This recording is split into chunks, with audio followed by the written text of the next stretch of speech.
5వ వార్డు మాజీ కౌన్సిలర్ కొమ్మిడి అనురాధ రాఘవరెడ్డి ఆధ్వర్యంలో అంగరంగ వైభవంగా సద్దుల బతుకమ్మ వేడుకలు ఈరోజు సద్దుల బతుకమ్మ పండుగ సందర్భంగా గట్కేసర్ మున్సిపల్ పరిధి పలు వార్డుల్లో పట్టణ మహిళలతో బతుకమ్మ వేడుకల్లో పాల్గొన్న మాజీ కౌన్సిలర్ కొమ్మిడి అనురాధ రాఘవరెడ్డి ఈ సందర్భంగా మాజీ కౌన్సిలర్ మాట్లాడుతూ తెలంగాణ అంటే బతుకమ్మ అంటే తెలంగాణ బతుకమ్మ పండుగ తెలంగాణ రాష్ట్ర సంస్కృతి సంప్రదాయాలకు ఆచారాలకు ప్రతీక అందమైన ప్రకృతిని ఆరాధిస్తూ పుడమి తల్లి విశిష్టతను కీర్తిస్తూ ఆనందంతో మురిసిపోయే క్షణాలకు వేదిక ఈ బతుకమ్మ పండుగ తెలంగాణ అస్తిత్వానికి సంస్కృతి సంప్రదాయాలకు ప్రతిబింబంగా భావించే బతుకమ్మ పండుగ 9 రోజుల పాటు జరుగుతోంది. బతుకమ్మ సంబరాలు ప్రతి ఏటా మహాలయ అమావాస్య రోజున ఎంగిలిపూల బతుకమ్మతో మొదలై సద్దుల బతుకమ్మతో ముగుస్తాయని బతుకమ్మపై ఉంచిన గౌరమ్మను మహిళలు తమ మంగళ సూత్రానికి పెట్టుకుంటారు. అయితే చివరి రోజు సద్దుల బతుకమ్మ అని పిలుస్తారు.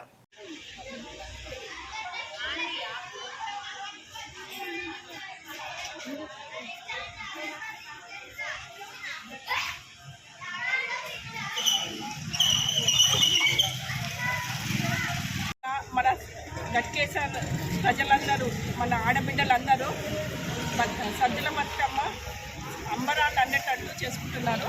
వాళ్ళందరికీ సద్దుల బతుకమ్మ శుభాకాంక్షలు.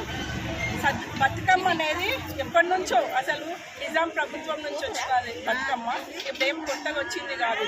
బతుకమ్మను అసలు ఎందుకు ఆడతారంటే ప్రతి ఒక్క పువ్వు ఈ కాలంలో వస్తుంది కాబట్టి వర్షాకాలం అనేది మనకు చాలా ఆ రోజు నుంచి అయినా కానీ మన పెద్దవాళ్ళు ఒక్కొక్క పండుగ ఒక్కొక్క తీరుగా పెట్టిర్రు అనమాట.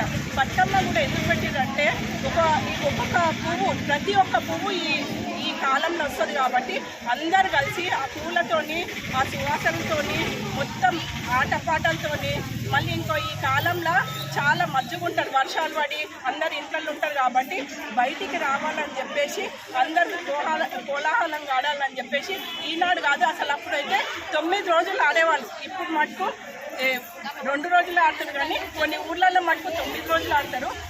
గట్కేసర్ అన్ని ఊర్లలో ఆడుతుంది కానీ ఇప్పుడు మళ్ళీ ప్రారంభించినాము. ఎప్పుడైతే తెలంగాణ ప్రభుత్వం వచ్చినప్పటి నుంచి బతుకమ్మ అనేది మళ్ళీ అదేంటి చాలా కోలాహలంగా చేసుకుంటున్నాం. ఒక్కొక్క పువ్వు మనము ఇవన్నీ నీళ్ళల్లో కలిపితే కలుషితమైన నీళ్ళు కూడా ఇప్పుడు వర్షాకాలం కాబట్టి నీళ్ళన్నీ కలుషితమవుతాయి. ఆ కలుషితమైన నీళ్ళు కూడా ఈ పూలతోని చాలా అదేంటి శుద్ధి అయిపోయి అవే కాకుండా మంచి నీళ్ళు వస్తాయి. నీళ్ళు చెరువుల దగ్గర పోతే ఒక సంబరం, ఆడవాళ్ళు ఎప్పుడు చెరువుల దగ్గర పోరు కాబట్టి ఆడవాళ్ళు అందరు చెరువుల దగ్గర పోయి ఒక సంబరం చేసుకుంటారు. కాబట్టి ఈ బతుకమ్మ పండుగ మనం చేసుకుంటాం. ప్రతి పువ్వులో ఒక సువాసన ఉంటుంది కాబట్టి ప్రతి పువ్వు ఒక ఆడబిడ్డ ఎప్పుడైతే బతుకమ్మ పేరుస్తుందో ఆ సువాసనతో వాళ్ళకు పాజిటివ్ ఎనర్జీ వస్తుంది. అదే కాకుండా ఈ పూలన్నీ మనము చెరువులో కలిపితే చెరువుల నీళ్ళు కూడా కలుషితం కాకుండా చాలా పరిశుభ్రంగా ఉంటాయి కాబట్టి బతుకమ్మను మనం చేసుకుంటాము. ఈ బతుకమ్మ పండుగ నా తరఫున నేను కౌన్సిలర్ గట్కేసర్ కౌన్సిలర్ తరఫున మన గట్కేసర్ ఆడపిల్లలందరికీ మరొకసారి సద్దుల బతుకమ్మ శుభాకాంక్షలు తెలుపుతున్నాను.